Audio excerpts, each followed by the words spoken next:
اللہ سے محبت۔ ایک بزرگ حج کے سفر پر گئے تھے۔ جب وہ ایک جگہ سے گزر رہے تھے، ان کے ہاتھ میں ایک تھیلا تھا۔ اس میں کچھ پیسے تھے۔ اچانک ایک چور ان کے ہاتھ سے تھیلا چھین کر بھاگ گیا۔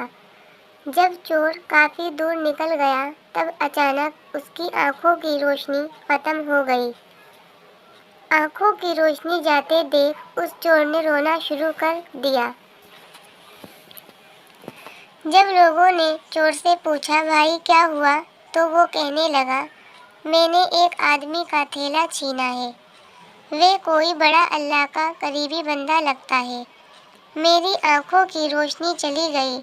خدا کے لیے مجھے اس کے پاس پہنچا دو تاکہ میں اس سے معافی مانگ سکوں۔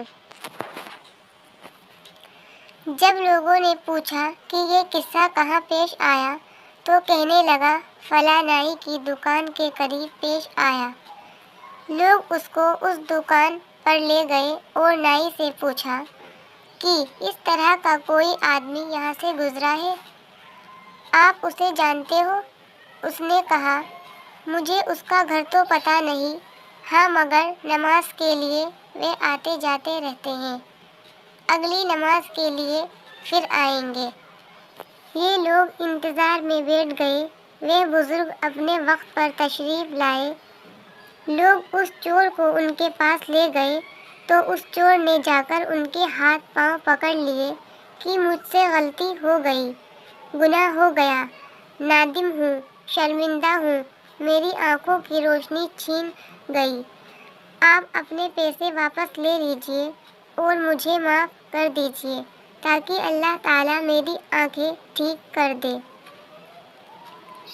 وہ بزرگ کہنے لگے، میں نے تو تجھے پہلے ہی معاف کر دیا ہے۔ یہ سن کر چور بڑا حیران ہوا، کہنے لگا، حضرت میں تو آپ کا تھیلا چھین کر بھاگا اور آپ کہتے ہیں کہ معافی مانگنے سے پہلے ہی معاف فرما دیا۔